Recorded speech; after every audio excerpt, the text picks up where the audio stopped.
In Fable II, you became, you know, a very important hero. Well, this time, why not rule Albion? Why not be that king or that queen? Why don't we make a game which is so different to Fable II, where your consequences and your judgments affect not the people around you, but the whole of your land? That starts being this bold step that I was talking about. I want players to feel and experience what it's like to be a ruler. And this is still true in today's world now. You know, I think if you look at, you know, our iconic leaders, whether it be Obama or Gordon Brown in England, you know, Tony Blair or Margaret Thatcher, or, you know, some of the revolutionaries of now, even, you know, Che Guevara and Abraham Lincoln, and, you know, I think history and the world of, you know, the evolution of mankind is all based around these iconic leaders. I want you to feel that power when you're playing Fable 3. That for me is a really bold step. And being able to sort of give you the feeling where you can say, I'm gonna eradicate poverty. I'm going to take all this money, all this gold. You can actually walk into your treasure rooms. I'm going to take all this gold and I'm going to feed everybody. That's what I want you. Those are the choices and consequences I want. I want you to be able to also think, no, I'm going to keep all this myself. I'm going to, you know, I'm going to hoard it and keep it. I don't care about the poor. I'll make, you know, I'll tax them harder. I'll rule them harder. I'll be more of a tyrant. And those choices and consequences end up being really big. And that's, you know, that's starting to be very important. Let's not forget you've got a family as well. You've got a king or a queen sitting at your side, and they're, you know, maybe they're going to be pushing you in certain directions. And, you know, when you have a look at this shot, this concept shot, and start looking at it, you know, are you going to be this henpecked? Are you going to be the henpecked king? Are you going to let, you know, your advisors, your people around you, push you in directions you want to go? I think that starts to be really interesting. I think you start to see where we're going with Fable, and you start to see with these big steps. Or are you going to be the sort of queen that is going to be a bigger tyrant? I think that is again very interesting. So, what does all this mean? Well, we want you to be king or queen, we want you to be ruler, but we're not going to give it to you straight away. In fact, half of the game, half of Fable 3 is going to be set in something we call the journey to rule. You actually start as the son or daughter from your Fable 2 save game. That's where you start. Yes, we are going to base that son and daughter on what your Fable 2 save game was like. So you're going to inherit your past indiscretions. And your Albion is ruled, I'm not going to spoil the story, but it is ruled by a tyrant.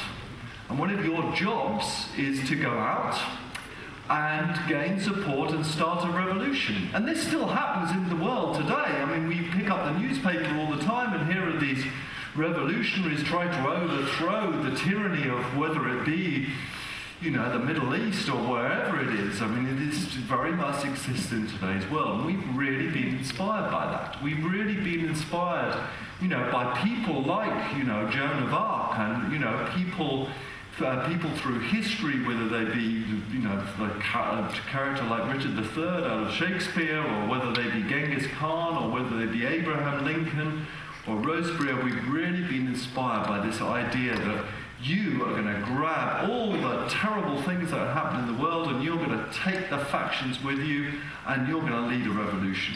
And ultimately you're going to overthrow that terrible tyrant who rules Albion. But to do that, you're going to have to make some promises. You're going to have to promise some things to these people who are going to be following you. Just like our politicians, when they actually stand up and try and get elected, they'll promise anything. With like English politicians, they'll promise double anything.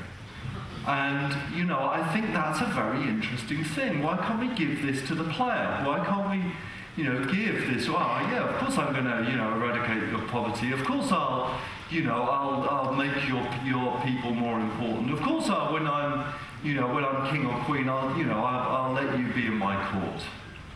But here's the thing, and here's the thing that's really interesting. Are you going to keep those promises? When you find out that when you rule, when halfway through the game, when you're destined to sit on that throne and rule, are you going to keep those promises? Are you going to be able to keep those promises? Because just like many politicians in today's world, they seem to just age dramatically as soon as they gain power. You know, I look at Obama, and he's not looking as fresh-faced as he was, is he? Let's be honest about it. He looks a little bit haggard now. It's as if, you know, the truth has been revealed to him. And, you know, the world expects, you know, and in England and all over the world, they expect so much from our leaders. Again, why don't we give that to the player? Why don't we allow the player to start to decide on which of those promises that we're going to keep? So that's very important to me. What's important as well is that you're going to see all sorts of injustices on the road to your rule. And I really want people who play this game to, you know, go into a community and think, oh, this is terrible. I'm going to totally eradicate that when I'm king or queen. And then realise there is perhaps a reason that the world is like that. And I think this is very interesting for the player. Let's move on. So once you rule, you're still a hero ruler. You're very much like the captain in Star Trek. You know, whether it be Picard or whether it be Kirk, they were always sort of having to go down to the planet's surface and sort things out yourself. It's very much the same. So after you, in the journey to rule, you're still a hero. You're still gaining support of the factions. You're having to fight very much like what you did in Fable 1, but that doesn't change when you become ruler. You can still lead your people in battle. You can still, you know, go out and visit and have a royal visit to certain places within Albion. And then, you know, it's very much how Queen Victoria in England ran her rule. She was forever going around and visiting people. I'm not saying that Queen Victoria had a, you know, big sword and plate armour. She wasn't quite like that, but she certainly went out to the people. She was still there. But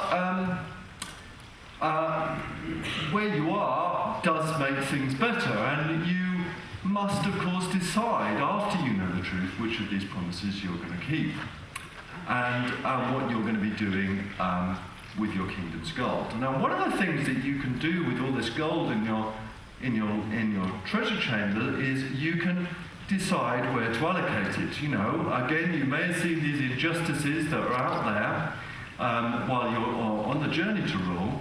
But you may say, well, I'm going to build up a certain region, or, you know, these people were really poor. I'm going to visit those people. I'm going to, you know, give them money. I'm going to let them off of all taxes. And we were inspired by some of these images. Now, this image is very, you know, it's a very beautiful scene, and it's very lovely, but there's a lot of wealth here. Now, what are you going to do with that?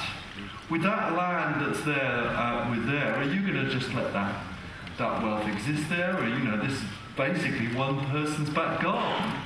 And you should recognise certain things from this concept shot. In fact, this is a region called Bower Lake. And you can recognise the old Hero Hill.